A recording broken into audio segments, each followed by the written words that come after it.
Hey, what's going on, guys? J2G here. Welcome back to another video. In this one today, we are going to be ranking Black Ops 4 and Cold War and finding out which one is better overall. Now, with this video, we are going to be taking 13 categories, and depending on which game does best in each category, we will be given points for each category, and at the end, we will add up all the points together and just find out definitively which one is the best game overall in terms of zombies. Now, with these 13 categories, we have maps, perks, characters, story, HUD, guns, wonder weapons, Easter eggs, bosses and mini bosses, pack-a-punch, points, and specialist abilities. And without a further ado, I have nothing else to say here, so let's just jump right into it. Alright, now with our first category, we have maps, and I'm just going to keep a scoreboard down at the bottom of the screen just so we can keep track as we go through. Now with maps, this is a bit of an interesting one because BO4 is known for having either really good maps like Ancient Evil and 9 or really bad maps like Voyage of Despair and Blood of the Dead. And then on the other hand, you have Cold War where all the maps are pretty much just kind of meh. There's nothing really good, nothing really bad about them. Overall though, I would rather have some good maps and then some bad maps thrown in there besides just straight mediocre maps because they don't really seem memorable. D Machine and Firebase Z, they're good in terms of like running the mechanics on Cold War, but would I ever go back to play them compared to another map like 9 or Ancient Evil? Probably not. So for that, I am going to give BO4 the point for this one. And yeah, let's move on to the next one. Now the next category we have up is perks. Now with perks, Black Ops 4 did introduce a lot of new perks. Granted, the quantity didn't really meet up with the quality because a lot of the new perks they added in were straight garbage, in my opinion. Cold War, on the other hand, took the old perks that we know and love and took a huge spin on them by adding in new upgrades for them and whatnot. This was the first game that we did see upgradable perks, which is something that the community kind of was asking for since like Black Ops 3.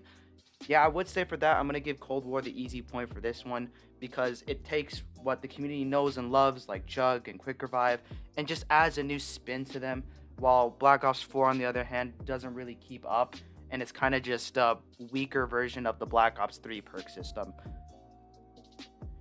And coming up next, we have characters. Now with characters, this is a bit of an interesting one because with Cold War, you don't really have like a set crew. You get to kind of choose your operators, which on one hand seems pretty cool because you get to select whatever player you want to play as, but then it kind of disconnects you from the story and what's happening in the map if you're playing as Rambo on a Call of Duty Zombies map. Now with Black Ops 4, on the other hand though, you have obviously like Primus and Ultimus, which are pretty good crews, but then on the other hand you have crews like Dead of the Night, which are horrible, and then you have Voyage of Despair with Chaos Crew, which is also not that good. I would say overall, this is a rough one, but I'm going to go with the operator system from Cold War. Not really one that I like. I do like having a good set crew if the crew is really good, but unfortunately Black Ops 4 doesn't really meet up to standards besides Primus and Ultimus, but even then, it's not really that good. So yeah, for overall, I'm going to give Cold War the point on this one again. And yeah, moving on to the next one. With this next one, it's going to be the story.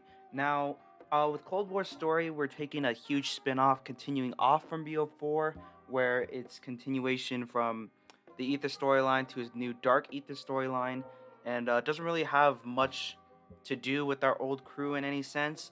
There are references here and there, like on Firebase Z when Samantha's walking out of that portal, then she has like all the equipment on from Primus and Ultimus.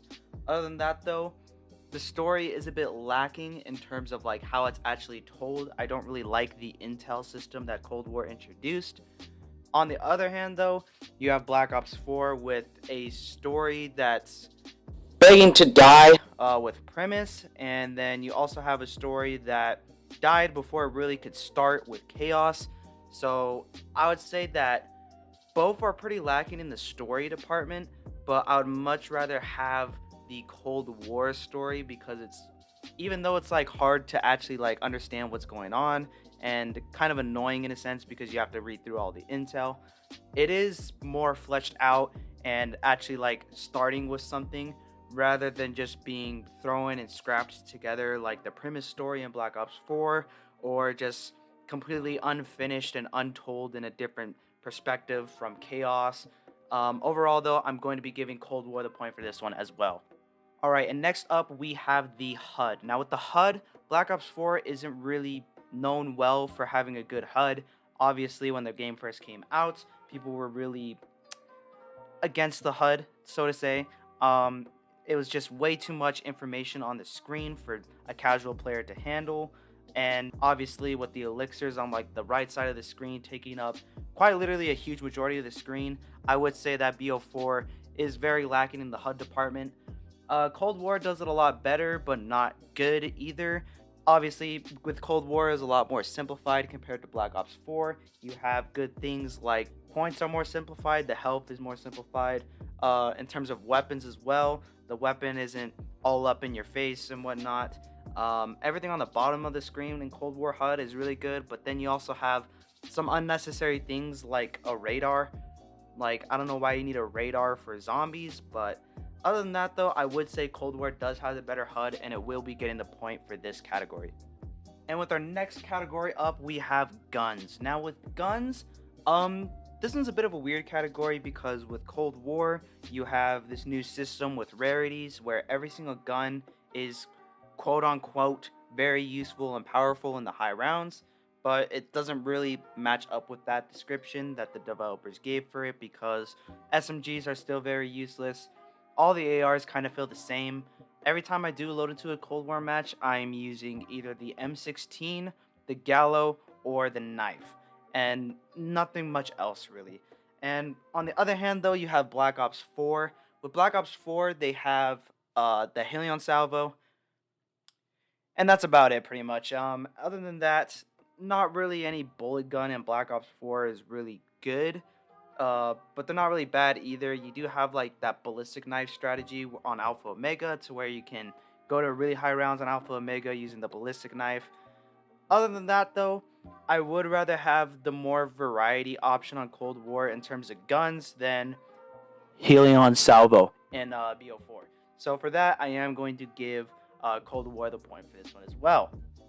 And now next up, we have Wonder Weapons. Now with Wonder Weapons, Cold War has some pretty good Wonder Weapons, I would say. I do like the Crystal Axe on Forsaken. That one's a really good one. The Cerberus is also a really strong, good Wonder Weapon to have as well. And then they also buffed the ray gun majorly. On BO4, on the other hand, you have the Kraken, which is kind of meh. You have the Scorpion on 9, which is also just kind of meh. And then you also have the Ray Gun Mark IIs, which are kind of meh.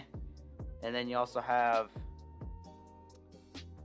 I'm going to give the point for Cold War on this one. I do think the Wonder Weapons on Cold War are just a lot more fun to use and just overall more inspiring compared to Black Ops 4. Now, hopefully Black Ops 4 can come back with this next topic we have, Easter eggs. Now, with Easter eggs, Cold War and Black Ops 4 are on completely opposite spectrums. With Black Ops 4, the Easter eggs are made for the hardcore audience through maps like Blood of the Dead and Void of Despair, while Cold War, it's more for like the casual newcoming audience like D Machine or Fire BC, for example.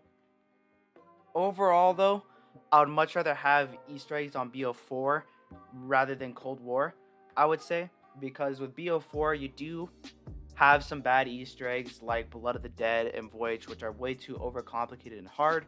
But then you also have like really good Easter eggs as well, like Ancient Evil and 9, and then even Alpha Omega to some extent is also a pretty decent Easter egg. TOG as well.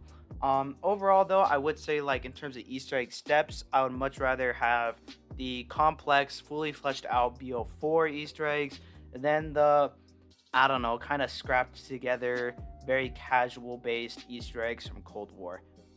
Now, next up, we have bosses and mini bosses. Now, with this one, Black Ops 4 does have some really good final bosses, like the Eye of Odin on Voyage of Despair. It also has the Elephant on 9, and then for the Spectacle, Ancient Evil as well is a really good one.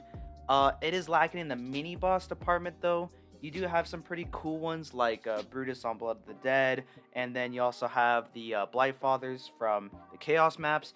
But then you also have some really bad ones as well, like the Nosferatus on Dead of the Night, and then you also have uh, just the horrible Catalyst zombies as well throughout all the Chaos maps. Overall, though, I do like the good selection that BO4 has. It is a bit overwhelming, but it's not that bad.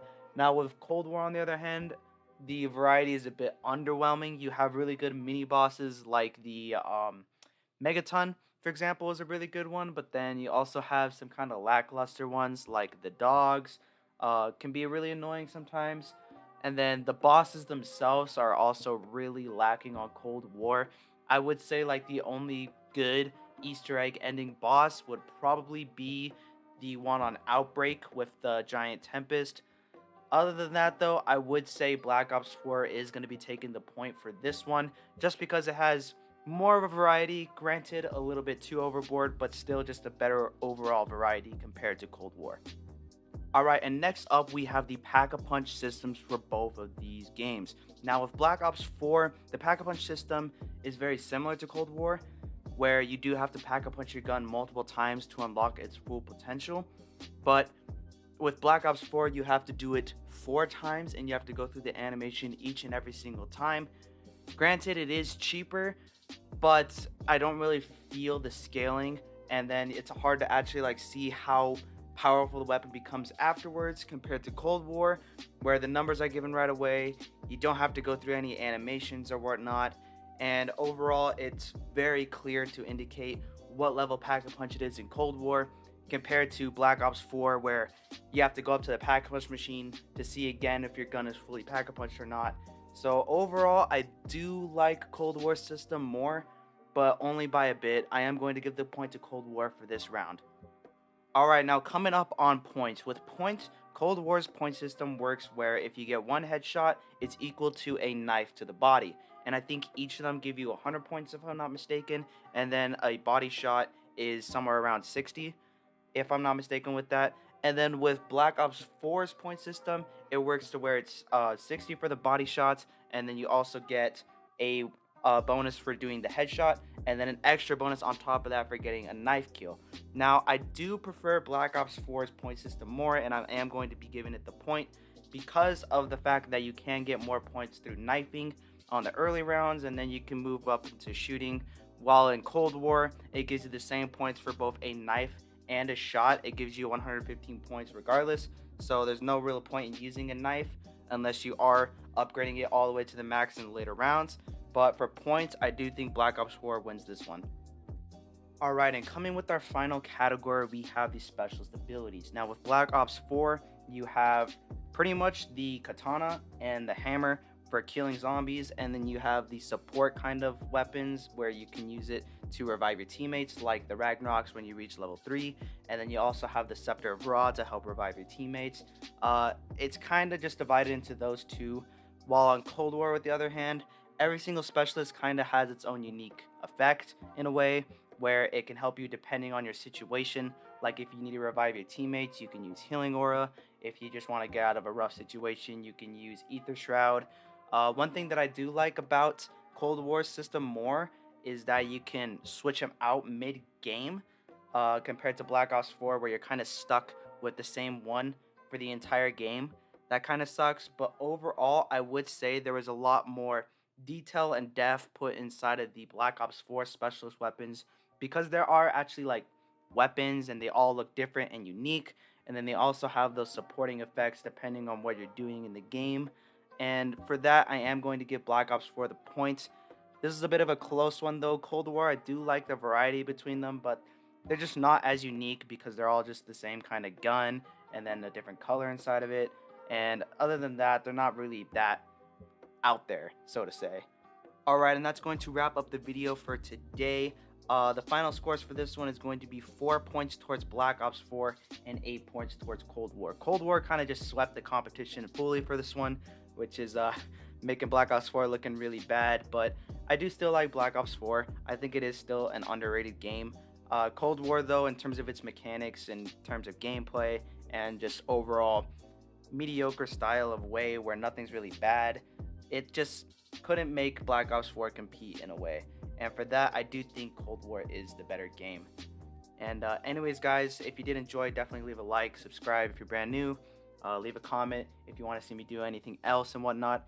And yeah, peace.